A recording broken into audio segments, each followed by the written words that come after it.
I'm ready. That's already in the front of the episode now. Yay. I'm so sorry. It's okay.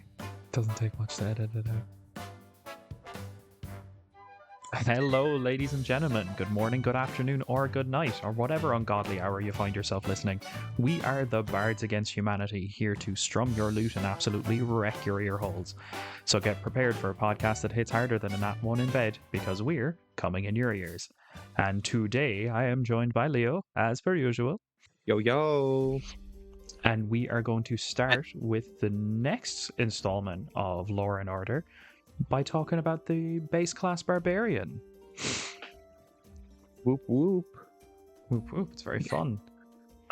Sorry. I'm already losing it. Whoop whoop is just a go-to. I've yo-yoed and whoop whooped. You're Oh, God. You're a But yo-yo yes, bro and a woo girl. All wrapped into one. all wrapped in. It's a cry for help. Yeah, I'm a bit privy to the Barbarian class. Granted, I've actually never done a full Barbarian. I tend to always multi-class. I'm not exactly certain why. I feel like it gets really good very early on, and then just kind of, like by the 13, 15, I'm never really impressed by it. And I think I can do better with like multi-classing it with Fighter or Rogue or Cleric, especially Death Domain. So I'm excited. I'm excited to actually fully go through the even just the 2014 version, just go fully through the Barbarian. I'm excited. Yeah, and I've only ever played Barbarian once, and it was in a one-shot. Oh, really? Yeah, that was... do you remember when Ty DM'd a one-shot, I think, called the Silver Tower? I think he found like a homebrew one-shot. I don't know, was it a thing where we had to all be barbarians or like all one class? Or no, we all had to play Turtles. That was it. We were the Teenage Mutant Ninja Turtles. Obviously. And I think I played a barbarian. I can't remember the subclass. What was it? You don't have to worry about that part. We're only talking about the Barbarian class. You don't need to talk subclasses in this episode. Yeah, I think it was Beast or something, where you could take on like a bestial trait. You could choose a trait and you could when you went into a rage and you gained that benefit or something. Oh yes. And I think the way I flavored it was I was a turtle, but I was the host of like a venom like symbiote, so whenever I raged, that just covered my skin, and that transformed into my bestial trait then, whether it be like claws, a tail, or whatever the fuck. So what I'm hearing is that you kind of took inspiration from two different franchises, Spider-Man and the Teenage Mutant Ninja Turtles. Were you like Raphael with a camera? Not quite. We were told we had to play exclusively Turtles, but we could choose whatever class we wanted. And yes, I did take inspiration from Spider-Man, but I also can't remember who gave me the idea, because I'm pretty sure I was browsing on TikTok for a while and then just came across how someone was like, oh, you could flavor this class of Barbarian this way. And I thought that was really cool. So I was like, fuck yeah, I'm going to do that. I think you've really called out your internet right there. On TikTok, most people see like viral dances or stuff. I see D&D. Oh yeah, it's like every second video for me is like D&D, and then every so often I just get a compilation of animals being really funny. That cheers me up. So if I'm ever having a bad day, I just go browse TikTok for 5 minutes, and eventually I find animals doing stupid shit. Yeah, that's the same with me with Instagram. For me, it's cute shit though. Dogs are adorable. Fucking stand by it. Stand by it. Stand by me. As you can see, we're super ready to talk about this Barbarian class. Yeah, I don't know about you, but I fucking am. It's just we always like to waffle. That's true. That's true. And it's never truly an episode without Jaffa Cakes. That's right. McVitie's? Do they do Jaffa Cakes? Yes, they do. Sponsor us, please. Jaffa Cakes, please. This is our second. It'll do no good for my weight. Go on. It's our second cry for help from McVitie's. Yeah, it'll do no good for my waistline, but for my taste buds, nom nom nom. Jaffa Cakes, nom nom nom. What biscuit brand has? I'm certain I was on the fucking tagline. It goes om and om and om. Ah. Someone please put me out of my misery, because I'm going to be thinking about that all night, and I will not sleep until I find it. And it's a simple Google search away. But Yeah, it please put really me out of my is. misery. Oh my god, it's not a cookie. It's not a human cookie. It is a it is Jumbone for pedigree Jumbone. It is a dog's eating thing, like a dentist stick. But it does have a very adorable puppy as their logo, so it's fine. You can make them.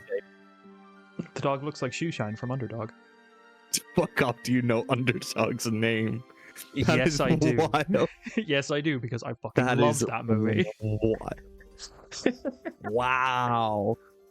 Yes, wow. It's the dog that ate pills, became a amazing. superpowered dog. It also had the guy from Bridge to Terabithia as the kid. I don't remember his name, but I remember Shoeshine.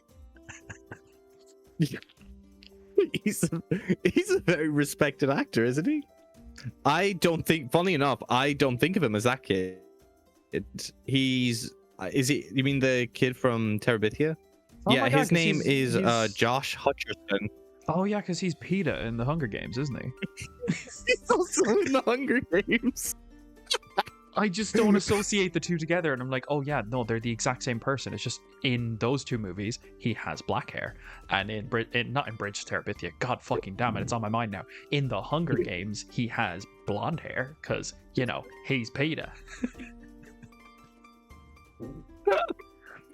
This guy, I'd like to say, he's done movies with Morgan fucking Freeman, but we only got him from... I remember him from Underdog. Wait, actually, was Josh Hutcherson? Underdog. Hold on, before I. I I have to be make sure embarrassing. if that is embarrassing. Hold on. It's probably not him. This is gonna. Oh no, I think you've had a time. Unless he looks a lot like Jim Belushi. He was in Firehouse Dog, not Underdog. Who the fuck was an Underdog? Firehouse. Yeah. Alex Newberger. Don't worry, guys. We'll get back to Barbarian in a second. We're talking real shit here.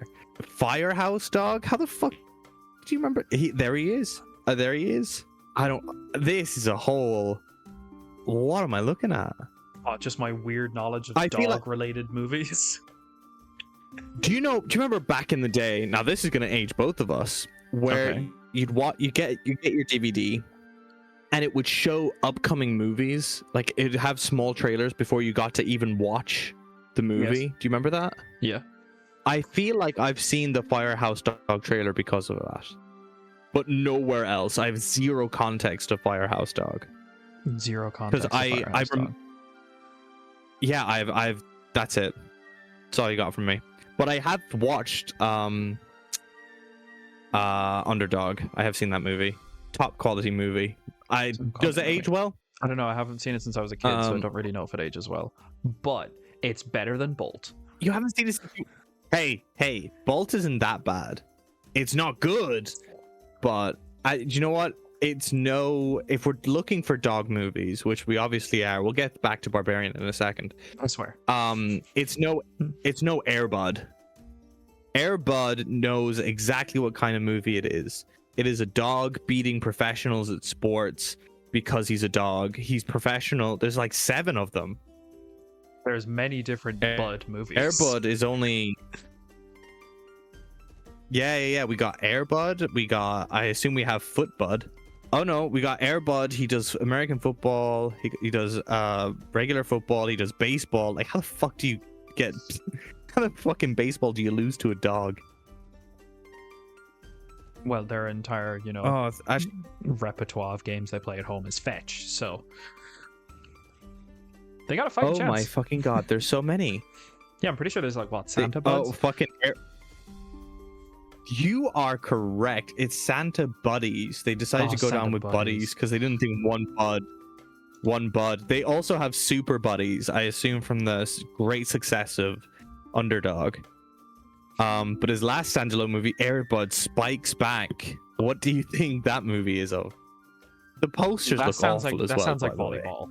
Because Spike's you're gonna go with volleyball. I'm gonna go with volleyball because a spike is when you absolutely fucking slam the volleyball down the other side of the court. That's what I'm pretty sure that is. What is volleyball? You are correct. Back in 2003. Love pun But titles. yeah, hey, it's good. I'm about to say the other ones are not good. We got Airbud World Pup. Oh, actually, this is a very good one. Actually, I will take it back. Airbud Golden Receiver. Very good. If you don't know what Airbud is, it is a movie about a dog defeating professionals, but he is a golden retriever. So I appreciate that. 1998. Who even did this? Disney. I'm also going to go out on a limb here and say if that title was made in this day and age, so many people would think it's a porno. Good lord. Good lord.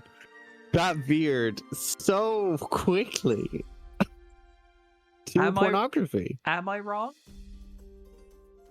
I think if you got rid of the Airbud, maybe. Yeah, you know what? I'll eat my words. Fair point.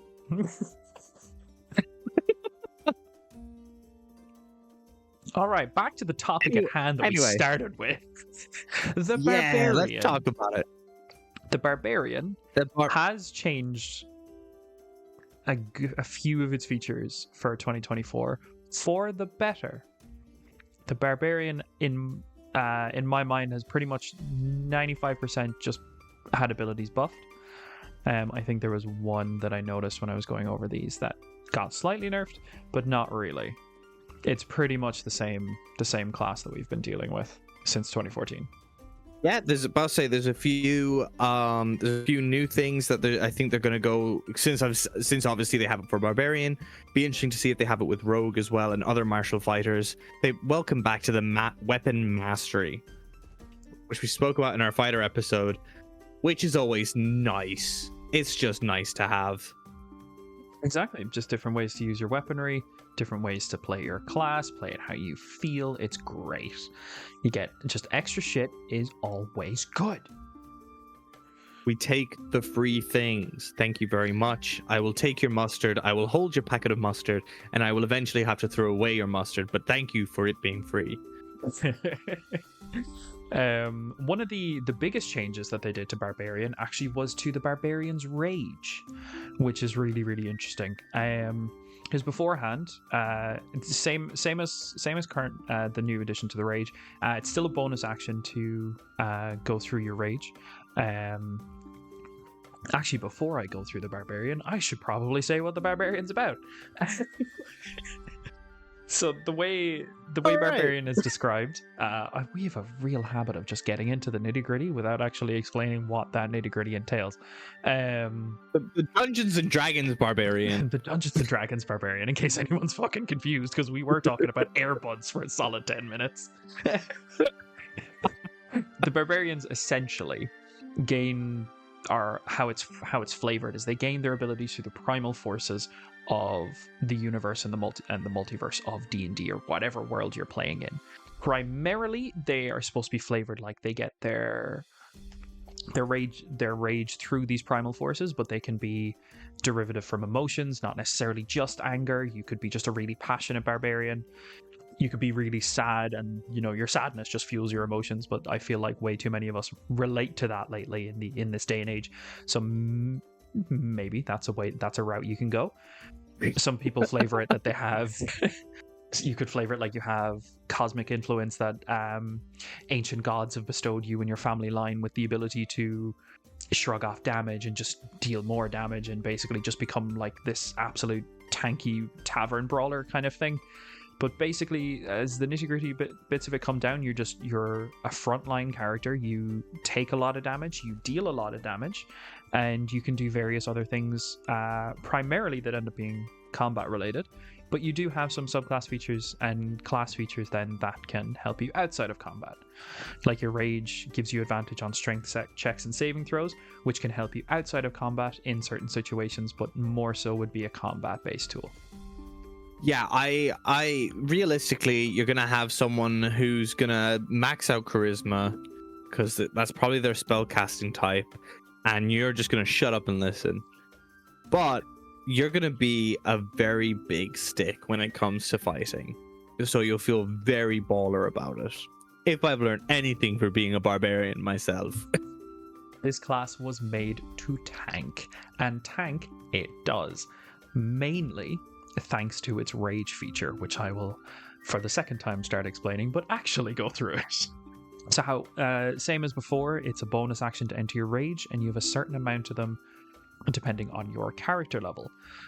So you have 2 rages at level 1, you get a third at 3rd level, you get a 4th, at least how it was back in 2014, 2 at level 1, 3 at level 3, 4 at level 6, you get your 5th at level 12, and you get your 6th one then at 17th level back in 2015. And it's much less the same pretty much as 2024. Now that I look at the comparisons, I wrote both of them down, thinking to check if they were the same or not. Interesting. It is exactly the same, but I'm glad you really, drew that out like a 2,000 word assignment. Oh yeah, like the poison for Cusco. Cusco's poison. Yeah. But one of the biggest buffs that they did give to Rage is instead of it lasting just for a minute, Rage can potentially last for 10 in the new 2024. And previously, in the old iteration, you had to either make an attack roll against an enemy, or you had to take damage for your rage to keep going. So what a lot of DMs ended up doing is saying, it's like, oh, Barbarian, if you can't get to the enemy, just punch yourself in the face for unarmed damage, and you can keep your rage going. They've fixed that problem. Now, if you can't deal damage, or if you can't take damage, or you can't deal damage, or can't make an attack roll, you can now use your bonus action to extend your rage for another turn. So you can keep that rage up for 10 minutes, and that rage can last beyond combat then, if for whatever reason you feel like you may experience some strength-related challenges. Which is really, really cool, and it's a really nice fix for potentially losing your rage because your DM has said, oh yeah, you're incapacitated, you can't move or take damage now, I've taken you out of the fight, but my rage is still here now. Yeah, you always felt a bit goofy being like, well, I guess I'll just punch myself. Because as a barbarian, all you're going to do is hit. The only reason you're not hitting an enemy is because you can't reach them. So just being there, just punching yourself in the face, trying to chase a teleporting wizard is infuriating and very demeaning. You end up being like, I've taken no damage except for myself. I am my own worst enemy. I thought that this was a fictional game. It really becomes a little too real sometimes, doesn't it? It's too real, man. It's too real. I'm trying to keep my best foot forward, and all I'm doing is hitting myself to do it. For my own goddamn heels here. But now it can be extended by a bonus action, which is great. Which is phenomenal, especially for, like, not that you're going to find yourself in a restrained situation much as a barbarian, because you make a strength check to be able to get out of that restraint, or you just make a contested athletics or acrobatics to get out of a restraint or a grapple to begin with. So you're not really going to be in them that much. But it's nice to know that if you're in a situation where you've been locked down and made immovable, or like, semi in an incapacitated way, that you're still able to keep that rage going and you don't burn through those resources as much. It's a really, really cool, really cool thing. And what's really weird, right? If you force an enemy to make a saving throw, you can extend your rage. Which, at the moment, I can't really think of a moment where that would happen.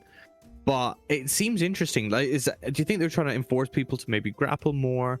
What do you think? It's such a weird one for a barbarian, that you're never normally in that kind of state with a barbarian.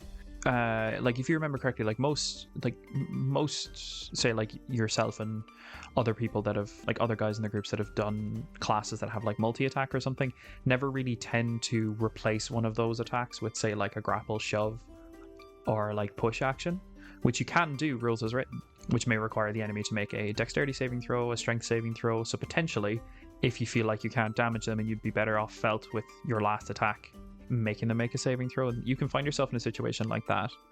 Or if a magic item you have makes the enemy force a saving throw, depending on what action you do, that could be another way that you find yourself in that situation. So interesting. so interesting in my opinion that they've decided to add that in as a potential. Like, it's one of those things where I'm now thinking with my barbarian at the moment. I'm like, how many? Now, granted, I have the Herculean subclass, so my whole thing is grappling. Completely homebrew. Its whole thing is grappling. So obviously, I know that for a fact that my enemies have to make a save. I'm trying to grapple them. It's the whole concept of the subclass. But I don't know if I would normally. It's weird. It's interesting. I think it's going to be one of those ones where actually it'll come into play more than you think that it would, because it is obviously with the notes that I have, it's like the middle one out of the three ways of obviously you make an attack roll against an enemy, you force an enemy to make a saving throw, and then or you can take it as a bonus action to extend your rage.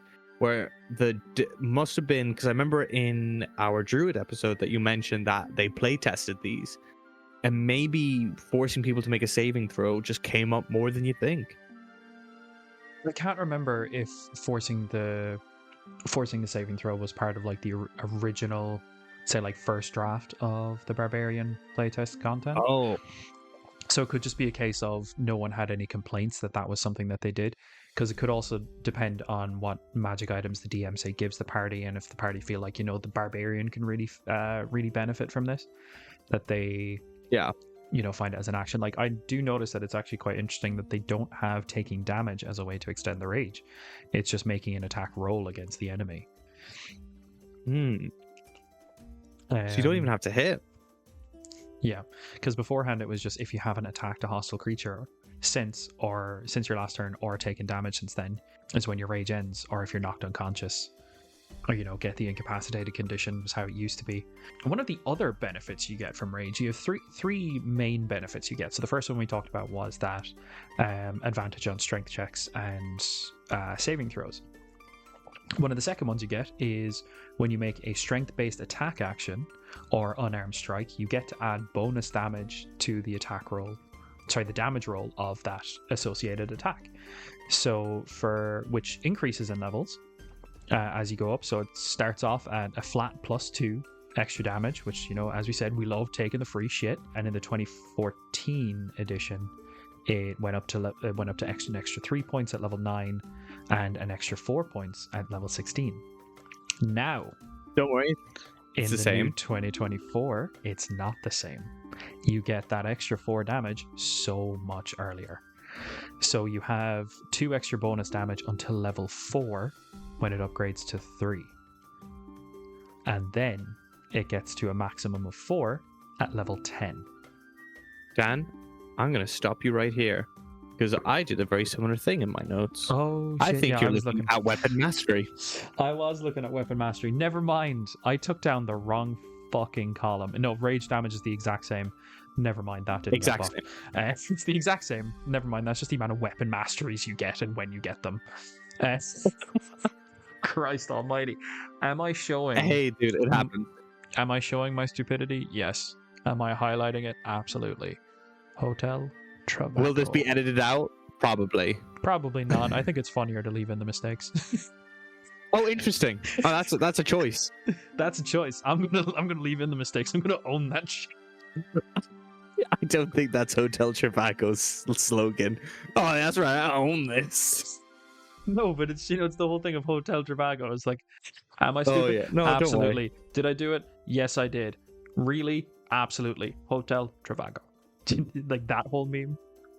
Yeah. No. I know what you were doing. Yeah.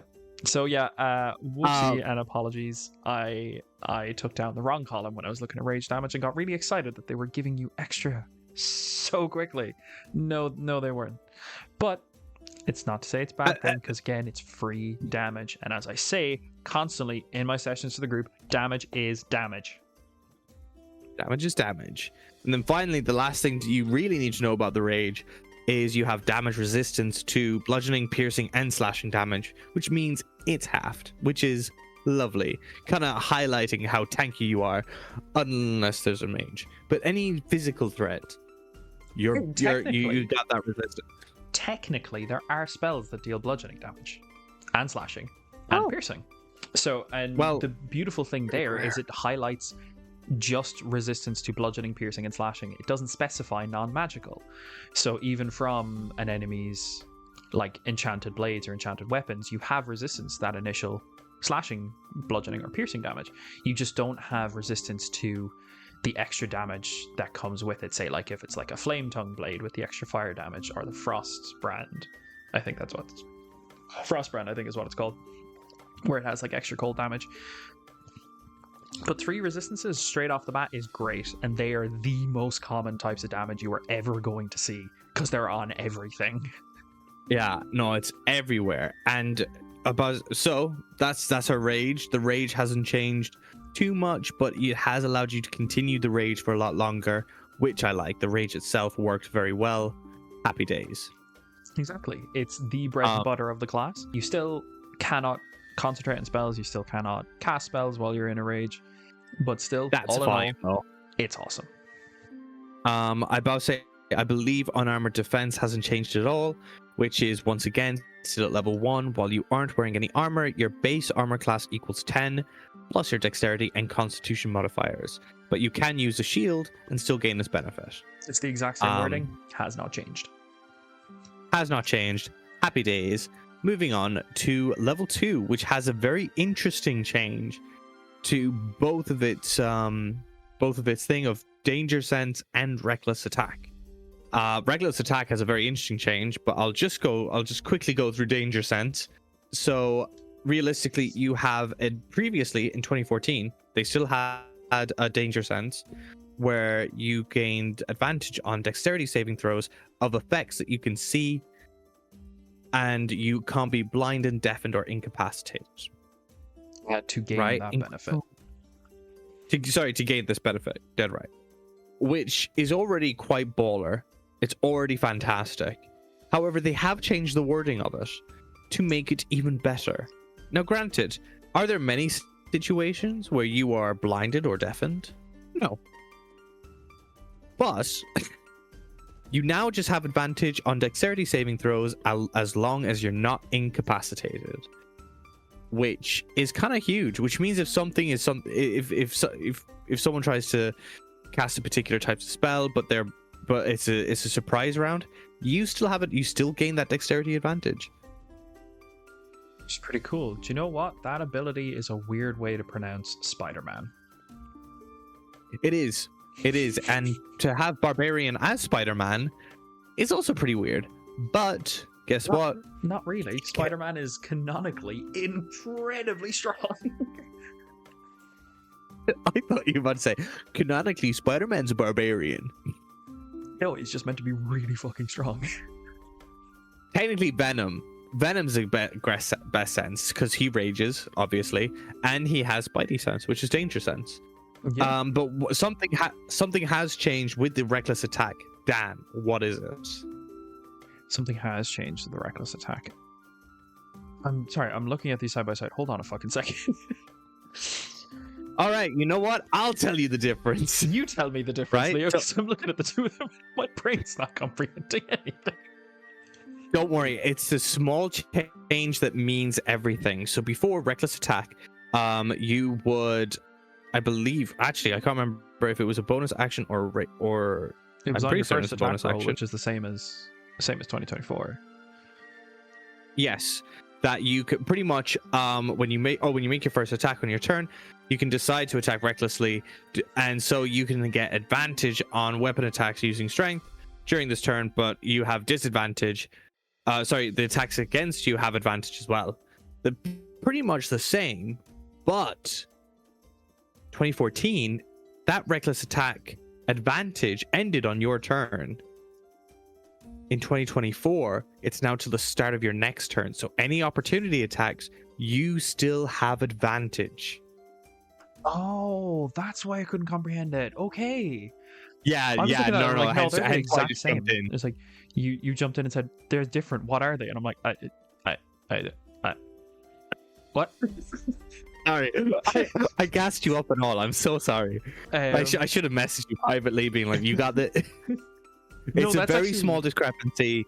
That's huge for the barbarian. That is actually huge because you can, yeah, like you said, with opportunity attacks, or if for whatever reason, you have a battle master in your party and they decide to go for, what was it, Champion's commanding strike? So use your bonus action to command your ally to make an attack. They have advantage on it thanks to Barbarian's Reckless. You got Sentinel feet, you're able to use that advantage. It's actually quite huge. There's a lot of utility for it. Huge change for like one word of a change. It's massive. It's a big change, a situational change, don't get me wrong, because you might not be able to benefit from the extension of that advantage for the round. But when it does pay off, it'll pay off in dividends. Yeah, no, and it's a fantastic addition. Love it. Love it. Exactly. As we have said in the Fighter and the Druid, they've simplified the subclasses to be just Druid subclass, Fighter subclass, Barbarian subclass from what they used to be called. Like, I am going to miss that Barbarians subclasses were called their Primal Path. Now they're just Barbarian subclasses. That's just a me thing. I know. Yeah, I think you'll have to get over it. Zero giveth a shitteth. Considering what they did to that poor druid class to make it easier, we take barbarian subclasses, and can't wait to talk about them. I'd say the ones that have been changed. We got Path of the Berserker's been changed, Path of the Wild Heart and Path of the Zealot have been changed, while they've added another one, Path of the World Tree. They have added a new one. Have you ever wanted to play a high fantasy where you feel like Thor? Go and flavor your world tree as Yggdrasil. It's that easy. You know what's depressing? I immediately thought of Kratos because of God of War. Great game. We are two different people. I've not played a single God of War game. No, you haven't played the remastered? Dude, in what universe do I own a PlayStation? I forgot it was an exclusive. Yeah. And I'm not going to buy a PlayStation just for exclusive games. Like, nah, surely you can. Well, surely it's on PC. No, it's not. Yeah, you can get it on PC. God of War, really? Can you? Yeah, €15. God of War PC. I'm looking at it right now. Oh, well then color me surprised it's no longer exclusive. Oh, it's just they didn't have it on Xbox, was it? Or am I using that? Yeah, they just excluded it. Oh yeah, because apparently fuck you, Microsoft. But yeah, I'm pretty certain it's not on Xbox. Unless they really went for it. Okay, well... Nah, fuck them. Let me continue. But still on PC? Still too poor. And despite they might be very good games, I just never really had an interest to pick them up. Now, the old God of War were really... there's a lot of fans for it. I'm just not one of them, but the new ones... 2022... Everyone was locked down with COVID, but these programmers were going nuts, and they built a masterpiece. One of my favorite games. I've seen clips from like the cinematics and some of like the fight scenes and stuff, and I know the voice work is done really well. I know the characters are done really well. I know there were so many people unnecessarily mad about Thor from Ragnarok. Yeah, just because he was portrayed as like this obese, big pot-belly man. And then there was like all of those people that were like, have you even seen Norse mythology? Thor is one fat motherfucker. Yeah, he's not Chris Hemsworth. He's not Australian. Deal with it. Anyway, I'm certain we'll get into even more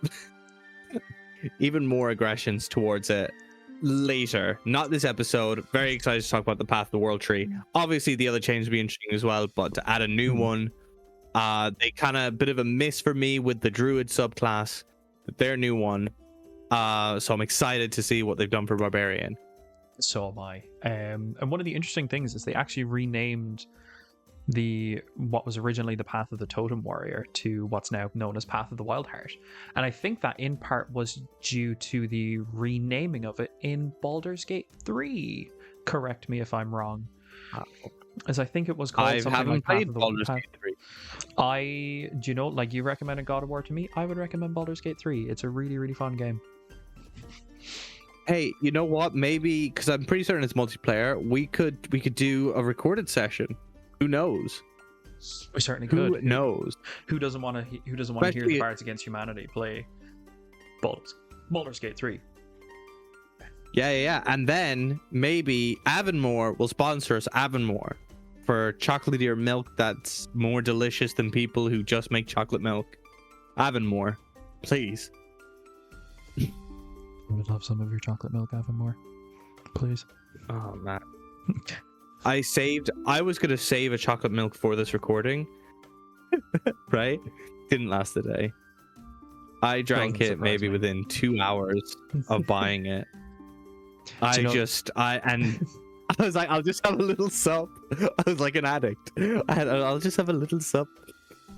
Just have a little sup. And And I then just- next I thing you just- know, it's the whole carton is gone. Yeah, no, and then I just downed it. Yeah. I absolutely Oh, it was love good. chocolate milk, but the one flavored milk that I cannot save in a fridge ever is the Yazoo vanilla. Hey, vanilla's nice. Vanilla's is nice. Vanilla milk is just liquid ice cream.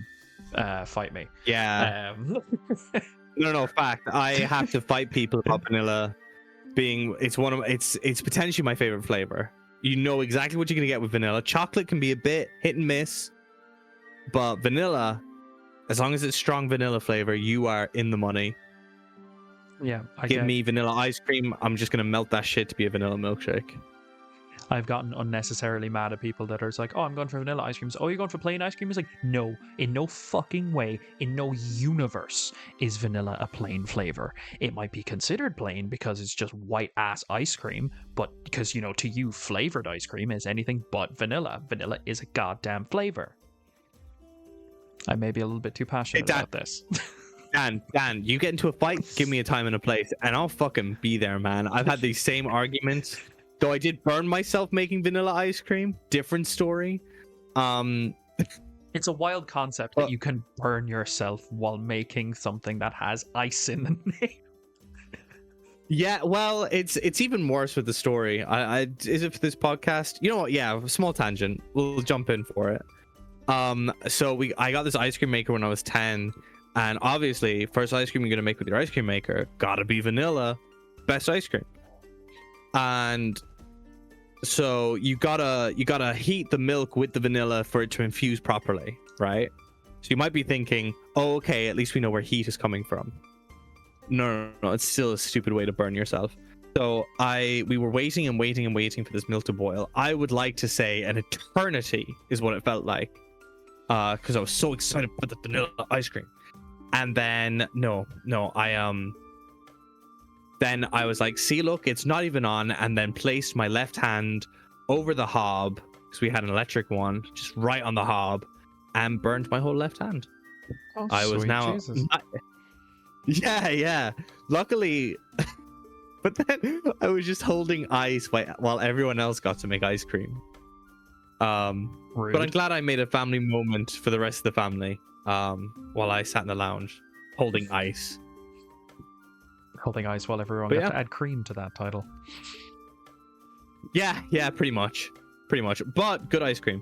Was it worth it? Absolutely. Was it necessary? God, no. That no, but you know what? We'll take that. We'll take it. Anyway, away from vanilla ice cream and back onto the Barbarian, we have primal knowledge at level 3. Oh, also, yeah. Level 3, we did the subclasses. Good. Level 3, primal knowledge. Not much has changed, I don't think. Oh, it's changed a little bit. Technically, previously in 2014, it was an optional thing that when you reach 3rd level, you gain proficiency on one skill of your choice of the list skills available to barbarians at 1st level. Now it's no longer an option. And I'm missing something else. I feel it. The new primal knowledge, while your rage is active, so this is some out of combat usefulness you have for your rage, some extra bits added onto it. You can, whenever you make an ability check with one of the skills available to Barbarian from the beginning, you can substitute your strength modifier for the associated skill. Wow. Oh, no, that is big. So Okay. One of the following skills. You can substitute your strength for it normally. So you can substitute your strength with primal knowledge as long as your strength is active for acrobatics, intimidation, perception, stealth, or survival. And it really, really paints a really fucking funny picture to me, right? That you can substitute strength over dexterity for stealth. That you're either so strong that you can just be really sneaky because the ground doesn't want to make noise because it fears you hurting it, or you're just walking through an enemy compound and looking so intimidating that the guards take one look at you, you just look at them and just go, shh, you didn't fucking see me. And they turn around, piss their pants, and you just walk past. They didn't see you. They're scared shitless. Pissless even. No. See, now that's intimidation, but I do like the fact that stealth is you're so strong, you're silent. The silent strong is how I visioned it immediately. Yeah, it kind of reminds me of the old Chuck Norris memes. Yeah. Hey, bring those back. 2025, it's what we need. It's the fact that he owned them and like talked about them, and even added to some of them, I think, to an extent, which was really funny. Perpetuate the joke, why not? If you can't beat him, join him. 100%. Chuck Norris took it in stride, and I really appreciate it. But that is a huge change to primal knowledge, which so far, I'm about to say, obviously we're going to be going a touch faster going through these later parts of the Barbarian, but it seems like everything's kind of getting an improvement. I don't really see the detriment yet. I'll point out the detriment when we get to it, and you'll see. Because it's very minor. I don't really even think it's that big of a deal because it's so situational. But that's, in my opinion, the only nerf they've really gotten. Yeah, like level 4 that you got in ACI, fairly standard. Love it. ACI? Ability score improvement. Yeah, you said ACI. Did I not? ACI? Yeah, that's what you said. Ability core improvement. Yeah, because you're doing so many sit-ups as a barbarian, you need to keep that muscle going. Sit-ups spelled CIT. Yes. Now we're doing sight-ups. We're going to the Harvard sit-ups. Sorry, an ability score improvements where you can choose, or you can choose a feat, which you can do at level 4, 8, 12, 16. Very lovely. Standard 4-level increments, which is great. Yeah. Extra attack at level 5. Get to attack twice. And fast movement, where your speed increases by 10 feet as long as you're not wearing heavy armor. You shouldn't be wearing any armor. So boom, by extra 10 feet of movement. Yeah, they're the exact same as they were in the original iteration of it, because they don't need any changing, which is fantastic. It is great. Yeah. Then we move on to level 7, where we have a little bit of a change. Nothing crazy though. Unless I'm stupid, which I feel like I am. Yes, here they are in my notes. I am stupid.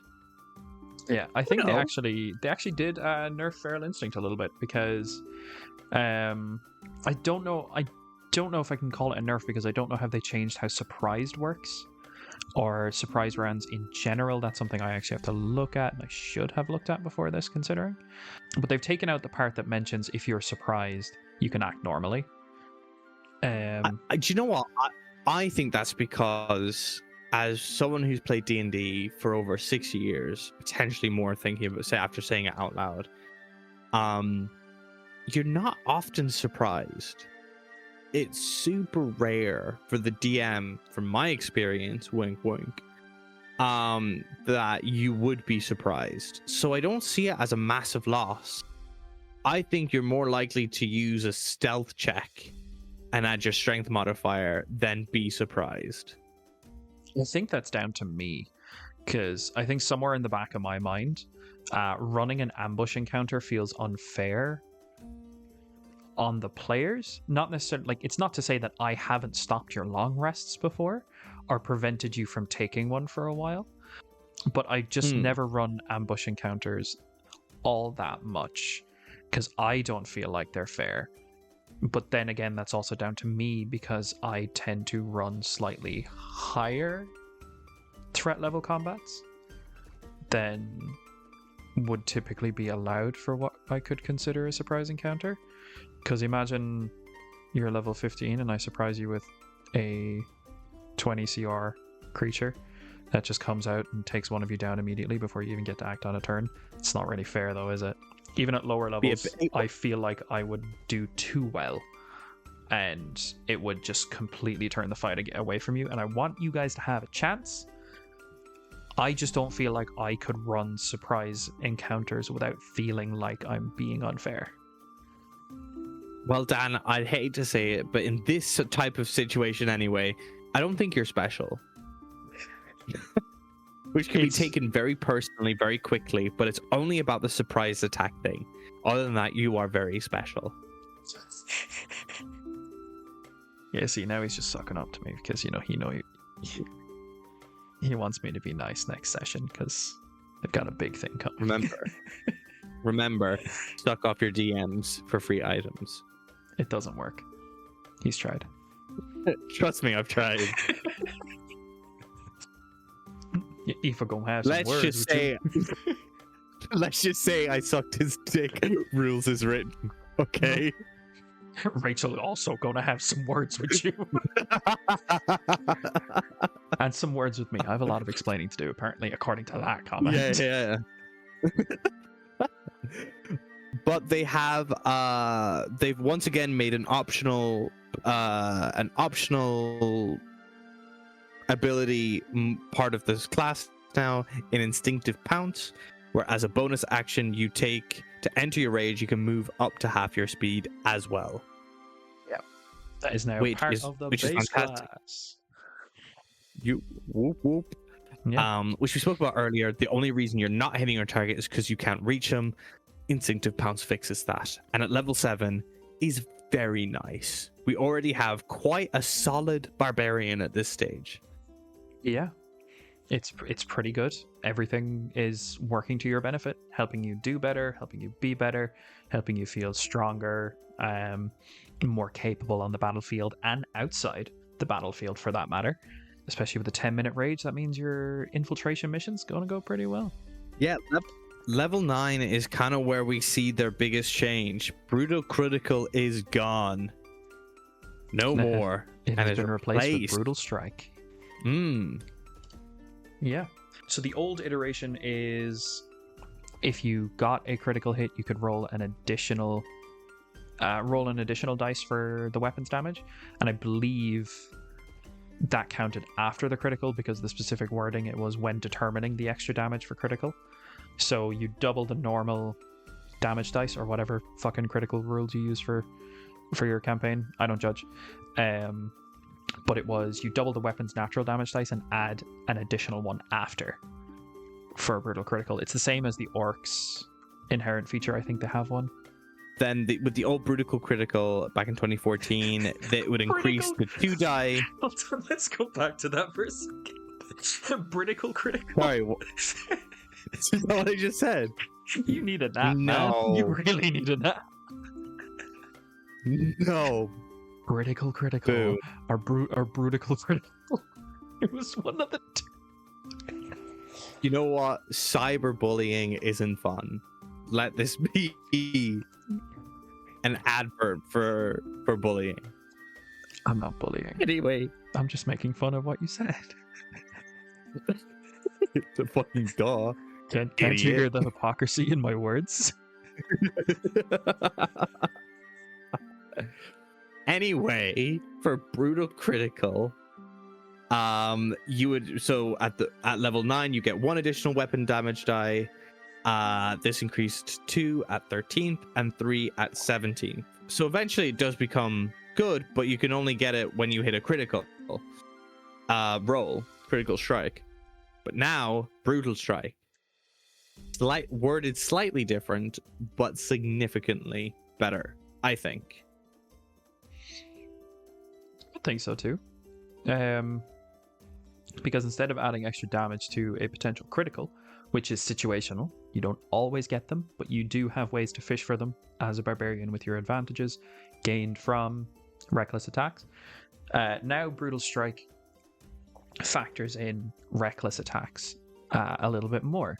So if you use this reckless attack, you can forego the advantage on one strength-based attack roll on your turn, but it can't have disadvantage. So you can't just turn a neutral roll when you get the advantage back down to disadvantage. You just can't have disadvantage from any source. And if that attack hits, you get to add an extra d10 of the same type of damage you would have dealt. Which is pretty baller, though very weird that you can't have disadvantage. As a player, I don't think I would go for something like that without a neutral roll. Interesting they've added it in. I think it's because, like, the wording of it is you're supposed to forego advantage, but when you use advantage and have disadvantage, they cancel out and becomes neutral. So it's trying to say you give up your advantage, but so you're coming from a high. Think of it like you're coming from a high place down, but when you have disadvantage and you use your reckless attack, you're going from a low place high. If you get me, yeah. So you can you can only go down to step 1, not the bottom of the stairs. If you get me. I understand. It just seems a bit bizarre.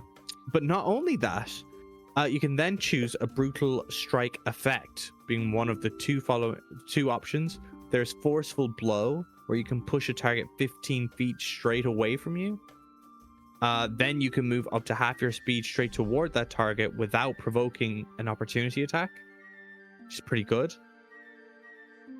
It's pretty cool. And then you've also got Hamstring's Blow, which the target speed is reduced by 15 feet until the start of your next turn.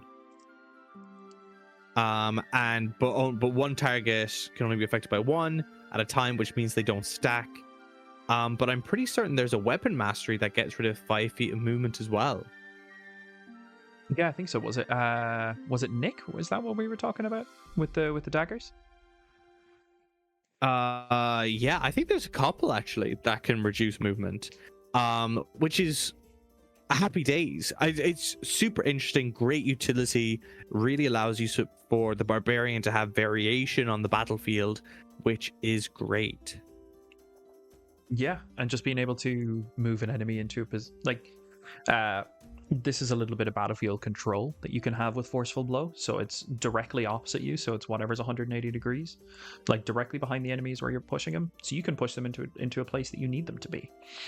And it doesn't say that you can't push them into an area that would cause them immediate harm. So if they're on the edge of the cliff and you use Forceful Blow. And it doesn't even say that they make a saving throw. It just fucking happens. So you punch someone with the force of a goddamn titan and you throw them off a cliff. You don't have to move after them. You can only... It also says you don't have to, you can only do it once. And you should have a fair amount of attacks at this stage. You'd have 2. Well, no, you've got 2 attacks. You have 2 attacks. Which means, theoretically, they could be pushed 30 feet away from you. Exactly. Which is really, really good. Which is super good. Super good. Yeah. Then level 11, we've got Relentless Rage. It kind of has remained the same as far as I'm aware. The wording might be slightly different, but the outcome is the same still. If you drop to 0 while your rage is active, you don't die outright. You need to make a DC 10 Constitution saving throw. And if you succeed, your hit points instead change to a number equal twice your barbarian level. Blah, blah, blah. Blah. Lots of words. I'm now very self-conscious after the brutal critical. The main change for that is before it used to be you drop to 1 hit point instead of 0. But now the change is you gain your hit points become equal to twice your barbarian level. Oh, I see. That's the main difference. Yeah. And I'm pretty certain. Yeah. Oh no. And then about to say, each time you use this feature after the burst, the DC increases by 5, but is reset to 10 once you take a short or long rest, just like it was back in 2014. Exactly. Not massive stuff has changed, except for a small improvement on the healing pool, which is pretty good. That's pretty good. Allows you to have a little bit more sustainability and potentially, especially given your resistance to bludgeoning, piercing, and slashing, survive at least 1 or 2 more attacks depending on what you're facing, which makes it pretty good. And it's also a good point to note that barbarians are proficient with Constitution saving throws, so they should be making at least the first 2 with ease. After that, it may get a bit more difficult, but it should be easy enough to make them. Yeah, level 11, it depends on what your DM is up to and all that sort of jazz. So I'm about to say the first one's obviously going to be easy. The second one might be a bit dicey. In my opinion, I wouldn't want to hit there, but I'd be fine. But trying to hit DC 20 for Constitution, I'd need to know exactly what I've built to feel confident, if that makes sense. I getcha. But still, like, it hasn't, like, nothing's changed in that regard, you know, for that. You just get more health. So the risk is still the same, but instead of, because about to say you get it at level 11, which means your barbarian level has to be level 11, so you get 22 instead of 1, which, oh, thank you for the mustard. Don't come at me with that mustard shit. Get it out of here.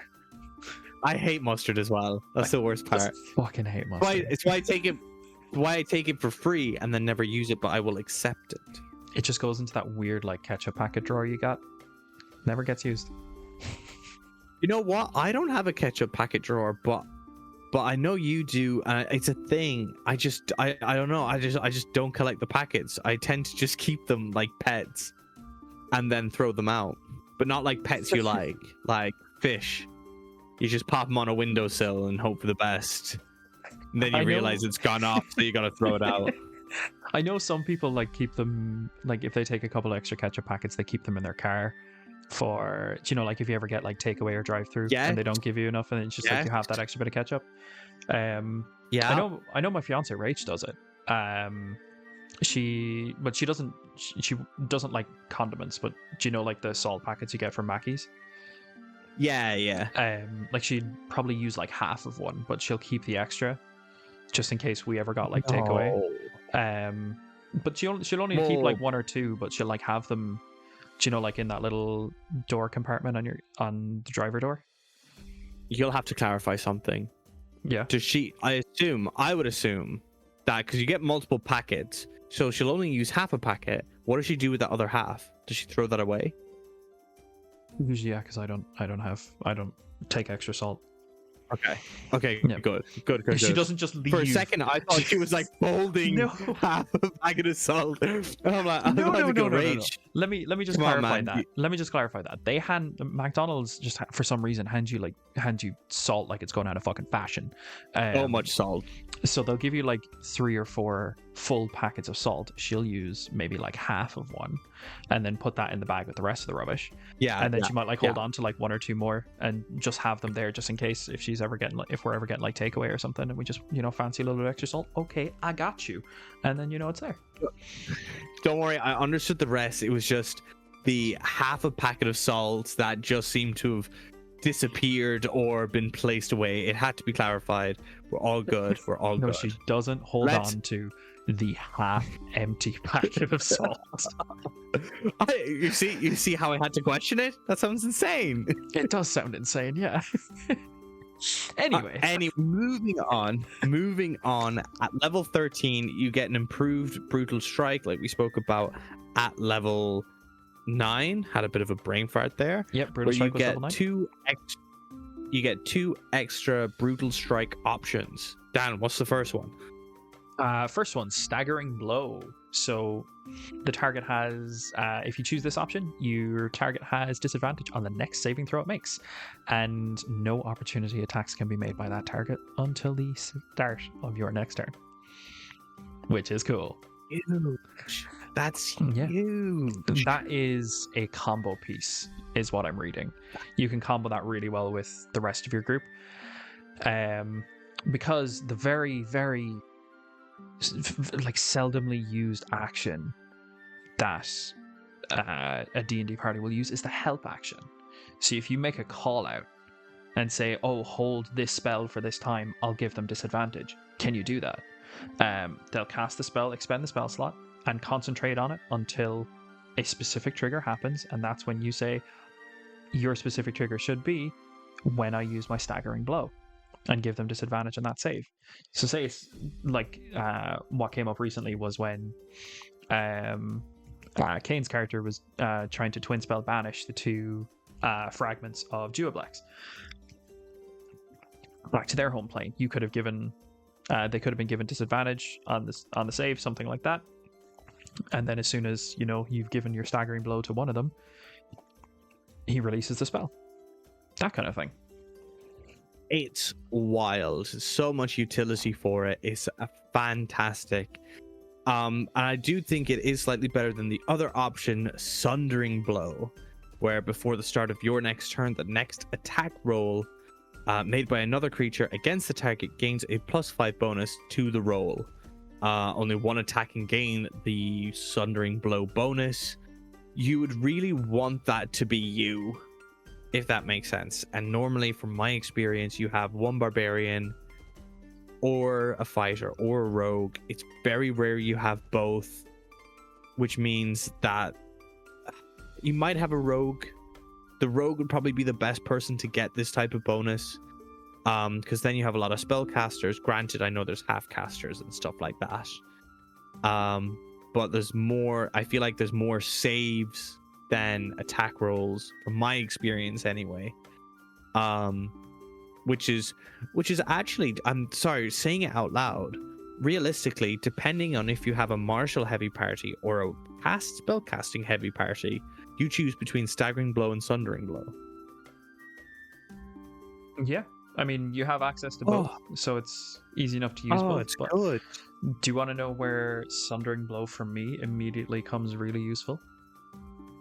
Go for it. Say, like you said, if you had a martial heavy party, say you have you as the barbarian on the front lines, and say you have, say, like a ranger or like a rogue or a fighter in your party, that +5 negates sharpshooter or great weapon master. Yeah, it does. The downside. So you can just say, I'm going to use my great weapon master -5 +10, and if you've given Sundering Blow benefit to that person, the entire downside of that one strike has been negated, and you just get pretty much what feels like a free extra 10 damage, which we will take. Yeah, damage is damage. Exactly. And especially if you're giving it to someone who might not have as big of a to hit bonus as you, or they might have like the lower end of the to hit bonus, but when they hit something they can do some extreme damage, like the rogue, for example, as you've mentioned, with their sneak attack, can do huge damage. Yeah, and persistent. Yeah, sorry. And then at level 15, I'm reading my notes and I'm getting excited. Level 15, persistent rage. Back in 2014, it was so fierce that your rage was so fierce that it only ends early if you fall unconscious or you choose to end it. That's what it was in 2014. In 2015, is that as long as once again you're not unconscious. Sorry, unless you're unconscious, not incapacitated, or you're wearing heavy armor, which once again, you're never wearing heavy armor. You're using your unarmored defense. So you have that, and you also, whenever you roll initiative, you gain all expended uses of rage. Huge. All of them. Which I'm just trying to double check now. At level 15, you have 5. If you spent all 5, you regain all 5. It's not limited to anything. It just is. I feel like if you spend all 5 rages, like you're already in a part where you probably need to long rest anyway. But then again, you could have had a multitude of different reasons for not being able to long rest. Or stuff like that. So it's nice to have that option of being able to just, here's 5 free, I'm gonna go sicko mode, buttons back. Yeah. Oh, and sorry, just before, because I don't think I mentioned it, and the whole, basically regaining your expended uses of your rage, you get that once per long rest. Yeah. So they've made persistent rage, from direct comparison, they've made it a little bit worse regarding and about your rage, where you can go unconscious, which means spells can get you, not just the incapacitated condition, which is what it was before. Oh no, I was about to say, yeah, fall unconscious. So it's exactly the same. It's absolutely the same, except for heavy armor, which you're never going to wear, like I said. You just get extra free rage returned back to you. Exactly. Once again, another plus. The only slight nerf to that, which is what I was mentioning before, is the slight nerf is it's so fierce that you don't need. They specify that after 10 minutes you do need to do something about your rage to keep it persistent. Whereas before you could just be consistently in a state of rage unless you're unconscious. But now the slight nerf is that after 10 minutes you do need to keep it up yourself. So like you need to make a conscious effort after 10 minutes to keep your rage. Yeah, but that's fine. I mean, do you know what I mean? You're not going to be in a situation where 10 minutes of a rage is like not enough. I feel like if you need more than 10 minutes of a rage, 5 uses. Exactly. Just burn another rage after that point. It's like, 10 minutes. I have to worry about it. Fuck it. Let it drop and redo it again. If you're in a state where you use 100 minutes, like best case scenario, you use 100 minutes of rage, you're not raging properly. You're doing something wrong in that rage. Yeah, no, I see what you mean by the slight downfall. I don't think it matters. That's why it's such a situational downfall. I'm reading ahead again. Level 17. Once again, improved brutal strike. Of course, this isn't in 2014's, but the damage that you do for a brutal strike increases to 2d10. Pretty nice, pretty lovely. But that's not the baller bit. The baller bit, in addition, you can use 2 different brutal strike effects whenever you use the brutal strike feature. That is huge. So that means in case you're like, oh well, we've got a spellcaster and I'll use staggering blow and sundering blow. Try me now, fucker. Yeah, I do feel like that big improvement, the extra damage, just the extra options that you have. It's like being able to use 2 maneuvers in one. And again, it seems like every class is getting maneuvers. Every martial class is getting maneuvers in some way, shape, or form. Yeah. Yeah, do you think that's what the Wild Heart Barbarian is going to be? It's going to be the Battle Master. No, it's just that weapon masteries are feeling like maneuvers. And a lot of martial classes are getting access to weapon masteries in some way, shape, or form, or getting things that feel like maneuvers in their base class, like those brutal strikes. Yeah, I wonder if the new subclass is going to involve kind of like a battle master kind of vibe with the maneuvers.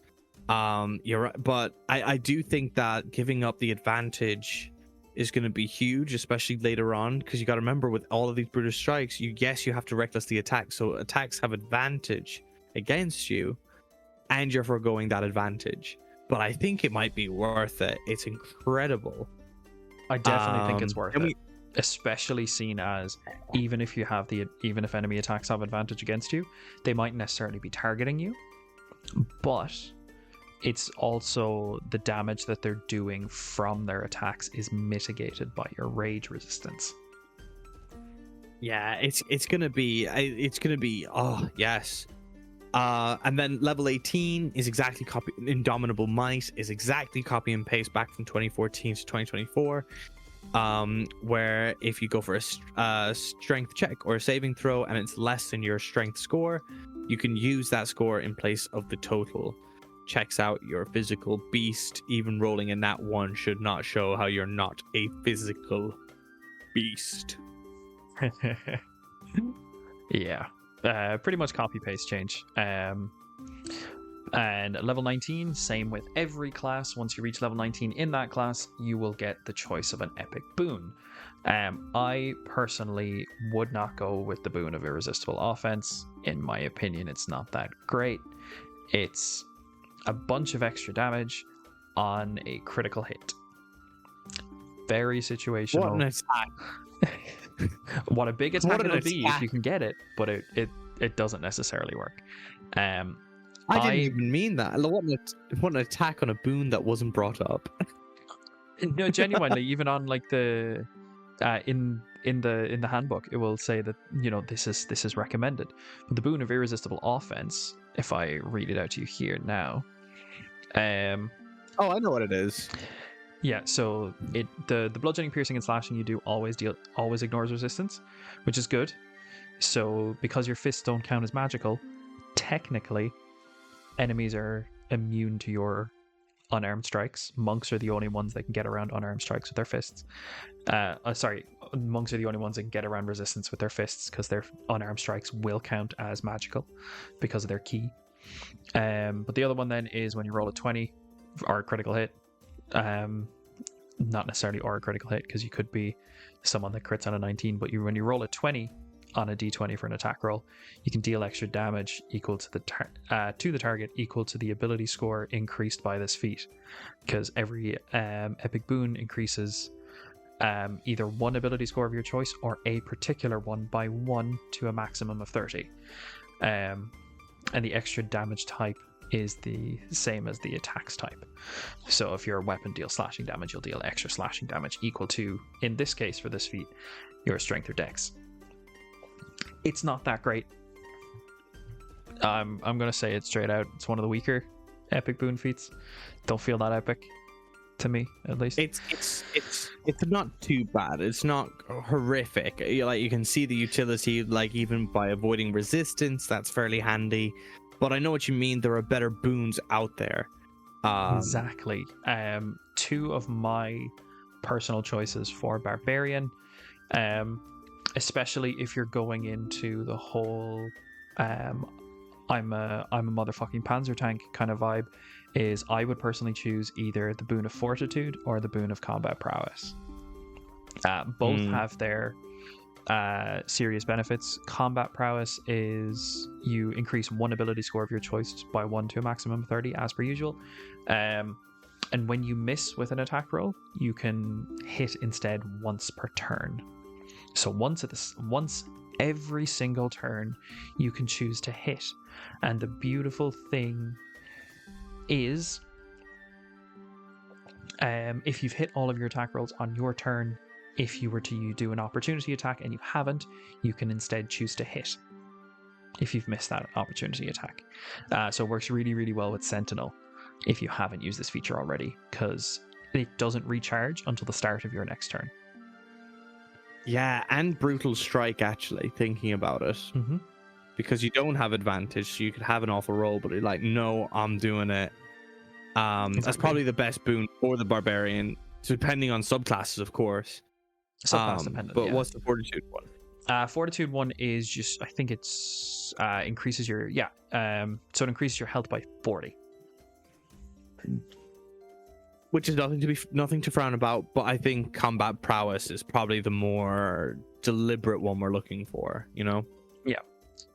And then it allows you to stay healthier then as well, because whenever you regain hit points, you regain that amount plus your constitution modifier.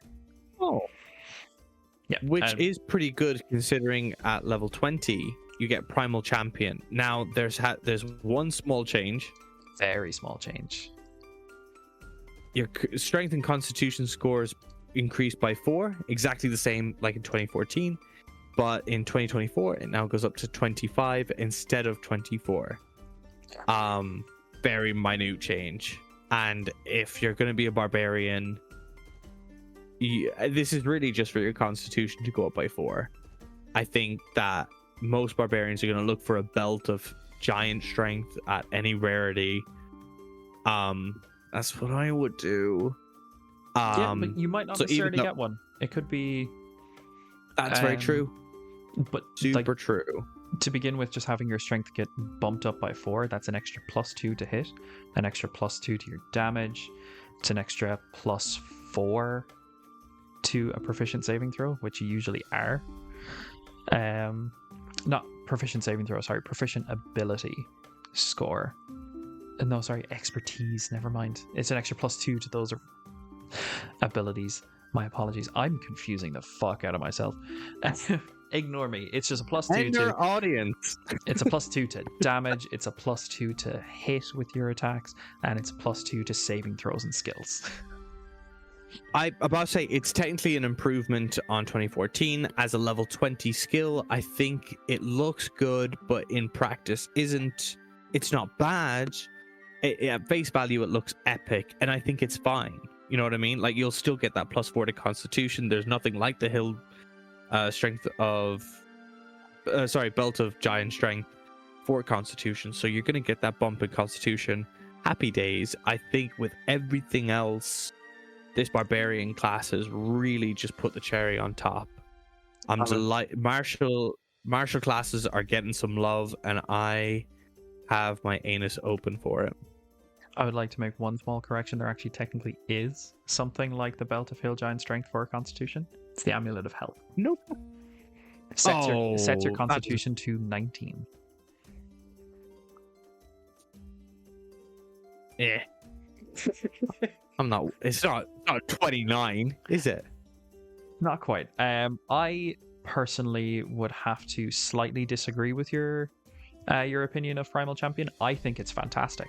It is a simple ability, gives you extra damage, gives you extra proficiency, gives you extra bonuses to skills, saving throws, general attack and damage rolls, and it also just flat out at level 20 increases your health by 20. Like I don't mean to clown on it. I just think personally, from my experience of building barbarians and fighters, you go for that. You search for that belt. But +4 to Constitution is no hindrance. And I'll say if you get an epic boon and you decide to choose a Constitution one, even though granted, if you choose a Constitution one, it can go up to 30 anyway. So I don't think the change from maximum to a 25 is humongous. From 24 to 25, but it's a great ability for the Barbarian. I want to say that. All I am saying is that at face value, it looked better than in practicality, but we're talking like, instead of it being a 10 out of 10, it's an 8 out of 10. It's still very good, very good. It's really, really good. I like what they've done, Barbarian. I like it. They've really given it a good facelift, and everything that they've changed, I feel like it's done like really, really well. That those brutal strike options, as you said, martial classes getting maneuvers is never a bad thing. It's always going to be good. Always going to be good. Because I can't remember who's weapon mastery. Yeah. I can't remember exactly who said it, but sometimes maybe good, sometimes it may be shit. That is, how do you know that? It's a meme. That is Granero Cattuso talking about how he was not doing well managing his club, and as you can tell, not very well media trained. But very funny. Context for those at home: I am the least sporty interested person of the group. I think I can say that with absolute certainty. I'm the least interested in sport. Unless it comes to Airbud, then he is the guy. I'm not the guy. I just happen to understand what the spikes again pun meant.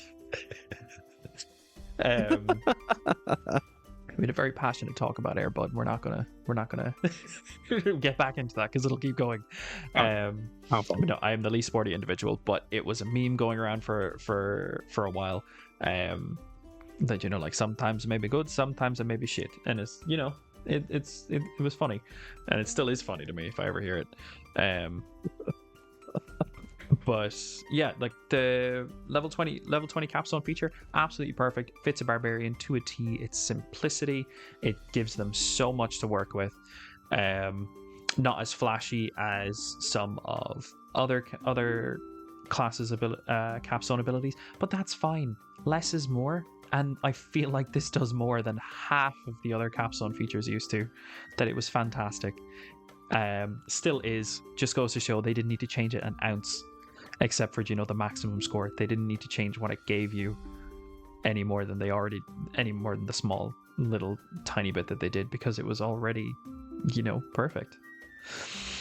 Absolutely. And but I'll say, before we do finish up, what would you give the new changes for the Barbarian class out of 10? Part of me really wants to give it 10, but I don't know, is that like confirmation bias, because before starting this series I'd never actually like properly read any of the Barbarian classes in detail. So like I really want to say it's a solid 9 or 10 in my opinion. The changes are great. It fits the theme of the class very well, and I'm super interested to see how the subclasses' abilities may fit in with the base class features. So I'm going to lock myself in at a 9. Cry me a river if you say 10. I'm really happy with it. Yeah, no. I'm actually, for me, I'll say we haven't gone through the subclasses yet, and I think that's very important. So automatically, in my head, because we haven't gone through the subclasses, I want to give it no more than a 9. I want to give it an 8. But I really like it. I really do. I'm very intrigued. You gotta remember, I think when we did the Druid class, I gave it a 5, and that was, and like I say, there's nothing wrong with the Druid class. It just didn't tickle me. But the Barbarian's like an 8 or 9, without even knowing the synergy of its current subclasses with the changes.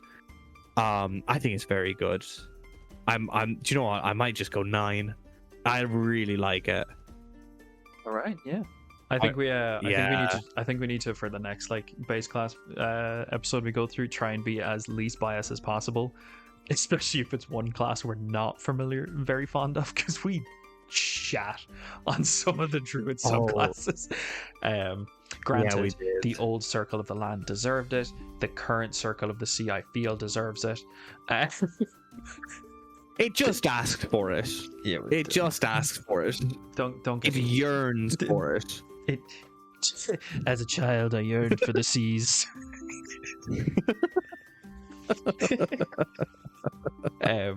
But yeah, I'd give it a solid 9. I'm excited to see how the subclasses work, and if the subclasses improve it, I may change mine to a 10. Yeah, no, 100%. If there's any form of synergy, about to say, we obviously listed off the subclasses that we are going to go, and I'm keeping an eye out. I'm excited. I could easily change mine to a 10 as well. I thought Fighter did very well. Fighter was a 9 for me. Actually, Fighter was a 9 for me. So right now, Barbarian, as we speak, can either go ahead or draw even, or even drop below Fighter. It's Barbarians to lose, in my opinion. Yeah. No, very excited. Yeah, and I think next episode we will be going through at least I think we'll just go through the subclasses in order. So if we go through Berserker and Wildheart next episode, and we'll go through the World Tree and Zealot in the last one. Zealot being, yeah, you'll have to wait an extra week. Zealot being objectively the favorite child of the Barbarian subclasses, because of just some of its class features that it had. They were fantastic, and it was beloved by so many people. And World Tree being the new one, it'll be really exciting to see what they're going for. But to put a pin in that for an extra week. Yeah, absolutely. That, dear listeners, brings us to the end of another session where the dice are hard, the jokes are harder, and our standards are at an all-time low. If you enjoyed this chaos, be sure to follow and subscribe. If not, at least we finished, even if you didn't. Goodbye. Bye, you beautiful bardic bitches.